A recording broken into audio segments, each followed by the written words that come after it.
Hey yo guys, this is Jared aka the Saint of Sins on Xbox Live, bringing you some more MLB thoughts for Sunday, May 6th, 2012. Yesterday was a bit of an odd one for me. Despite ending the day positive, going 9-6, I did feel a little betrayed by the information I was working off of on ESPN's website. As of the recording time yesterday, they still had listed Tommy Hunter and Josh Beckett as the probable starters for the Baltimore and Red Sox game. Because I had forgotten that I stated in a previous video that Beckett would be missing his next start, I still followed his stat line and tried to predict the game based upon his performances. Aaron Cook would get the start over him and he would fare no better. Unfortunately, the bit of news that probably would have swayed me against picking Baltimore in this game was Jason Hammel. Not that his numbers are terrible or anything, but they are kind of shaky against some of the key bats in the Boston lineup. That information alone probably would have caused me to pause on my decision to stick with Baltimore. But while that didn't hurt my pick, what did hurt me was Mat Latos being bumped out of the starting position against the Pittsburgh Pirates in favor of Mike Leake. At the time of my recording yesterday, ESPN still listed Mat Latos as the probable starter. Based upon his stat lines, I had no doubts in my mind that Cincinnati might be able to rally behind him. Mike Leake, however, would get the start instead, bumping Latos to today's matchup against Charlie Morton. And seeing as Leake has been struggling to start off the season and typically struggles somewhat against the Pirates lineup, giving plenty of long balls and runs to certain bats in the Pittsburgh lineup, I would have easily changed my pick to Pittsburgh, as I truly believe James McDonald would have had an easier time in getting run support against Mike Leake. Now that I've gotten all that whining out of my system, let's turn our attention to today's matchups and see what we can do. We'll begin out in Cleveland, where the Rangers and Indians will settle this series split, sending up Yu Darvish and Ubaldo Jimenez. I'm going to predict right now that Darvish picks up at least 17 wins on the season, and this matchup will be another victory under his belt. The Tigers continue to burn me after dropping yesterday's game in a one-run loss. They look to still win their first series since April 18th by sending up Rick Porcello to face off against the White Sox' Dylan Axelrod. The rule of thumb for me is anytime a team resorts to a spot start, never bank on that start to get any kind of run support. So I'll be siding with the Tigers to put this series to bed in their favor. Another series split in Citi Field as the Mets will send up R.A. Dickey to face off against the Diamondbacks' Trevor Cahill. This one I flip back and forth on a little bit, but we'll be settling with a Mets victory. The Orioles will look to sweep in Fenway, sending up Tommy Hunter to face off against Clay Buchholz. I'll be siding with Boston to avoid the sweep against my better judgment. The Reds will look to win the series behind Mat Latos before heading off to Milwaukee as they face off against Charlie Morton. Although Morton is sporting a career 4-4 record with a .379 ERA against Cincinnati, I am going to be basing my opinion mostly on what he did last year against them. Because in 4 starts, he managed to get 2 complete games, 1 a shutout, surrendering only 3 runs on 20 hits in 29 innings to give him a season record of 3-0 and a .93 ERA. I'll be siding with Pittsburgh to continue Morton's development and pick up the series victory. The Rays will send up Matt Moore to face off against the Athletics' Tommy Milone. I'll be siding with the Rays to wrap up this series, as I believe the scouting report on Tommy Milone is out for everyone to pick up on his tendencies. In Houston, the Cardinals will look to avoid being swept up by the Astros, sending up Adam Wainwright to face off against J.A. Happ. Although Wainwright's been struggling since his return from injury, I'll be siding with the Cardinals simply because Happ seems to struggle against the St. Louis lineup.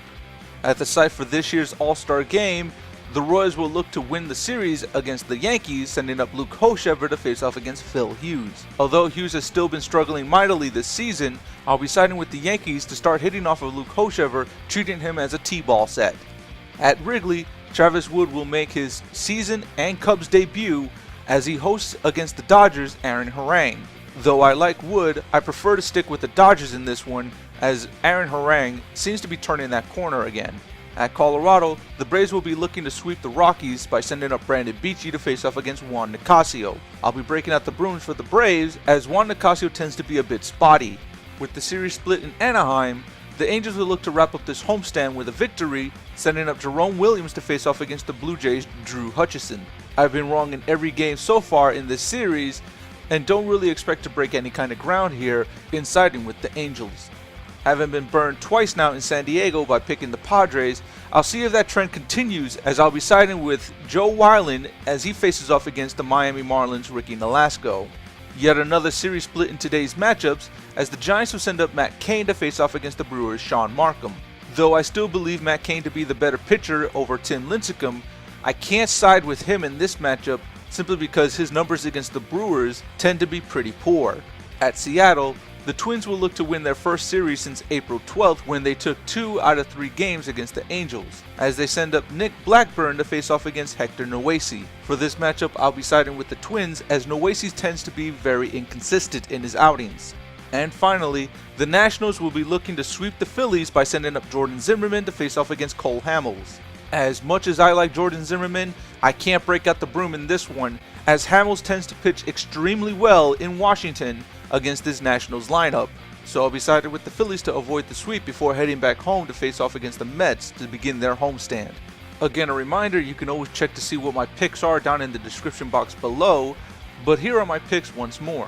The Rangers, the Tigers, the Mets, the Red Sox, the Pirates, the Rays, the Cardinals, the Yankees, the Dodgers, the Braves, the Angels, the Padres, the Brewers, the Twins, and the Phillies.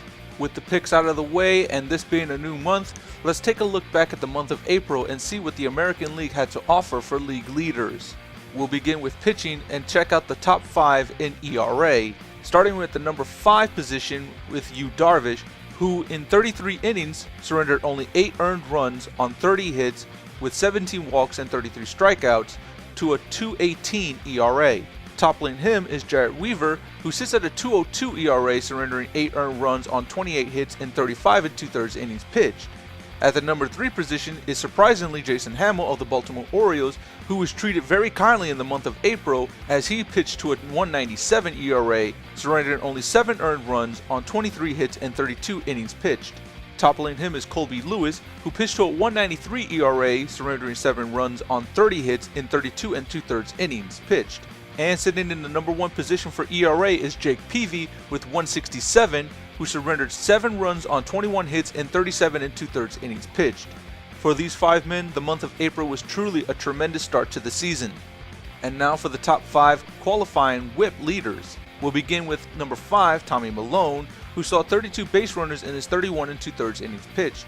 25 of them would reach base via the hit. This would give him a WHIP of 1.01. At the number 4 position is Jarrett Weaver, who surrendered 28 hits and 6 walks in 35 2/3 innings pitched to give him a .95 WHIP. Virtually tied with him at number 3 is Gavin Floyd with a .95 WHIP, who allowed 19 hits and 11 walks in 31 2/3 innings. At number 2 is Justin Verlander, who sits at a .86 WHIP, also seeing 32 base runners in 37 1/3 innings pitched. And toppling the list once again is Jake Peavy, who sits at a .69 WHIP, surrendering 21 hits and 5 walks in 37 2/3 innings pitched. We'll continue with the top 5 pitching performances by looking at complete games. As we see, we have 4 pitchers tied at the number 2 position with 1 complete game. The list includes David Price, John Lester, Jarrett Weaver, and Justin Verlander. Toppling this list with 2 complete games, one of which was a shutout, is Jake Peavy. And now for the top 5 strikeout performances of the month of April.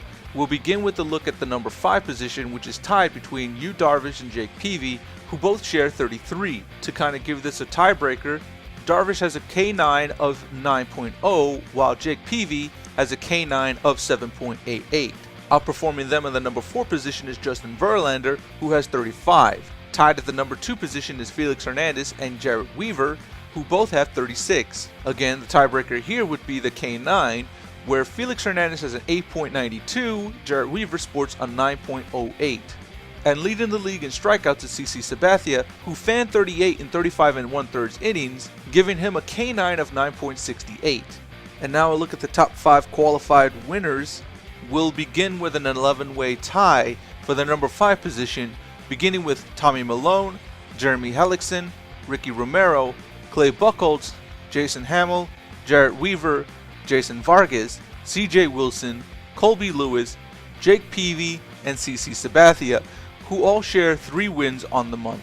A 4-way tie for the number 1 position sees Yu Darvish, David Price, James Shields, and Derek Lowe, all sitting with 4 victories in the month. Breaking down the numbers, we see that David Price and Derek Lowe both have a 4-1 record, but we'll be using quality starts to break this tie. We'll begin with David Price, who has 2 quality starts, one on April 24th, which was a complete game shutout against the Los Angeles Angels, and one on April 29th at Texas. A tie at 3rd place between James Shields and Yu Darvish sees that both pitchers have 3 quality starts, but we'll give the edge to Shields as all 3 of his quality starts saw him going at least 8 innings. And finally, taking the number 1 position will be Derek Lowe, who had 4 quality starts out of his 5 game appearances. His last outing to end the month saw him going 7 2/3 pitching shutout ball against the Los Angeles Angels, issuing 2 walks and 3 hits while collecting 1 strikeout. I think that's now enough information to give you guys an idea as to who you believe is the American League starting pitcher of the month of April. To kind of make things a little more interesting, I'll try to make sure that the next non-MLB Thoughts video I post up will feature that pitcher in an online ranked match. So leave who you believe was the American League starting pitcher of the month down in the comment section below. That's going to do it for this edition of MLB Thoughts. I will see you guys later.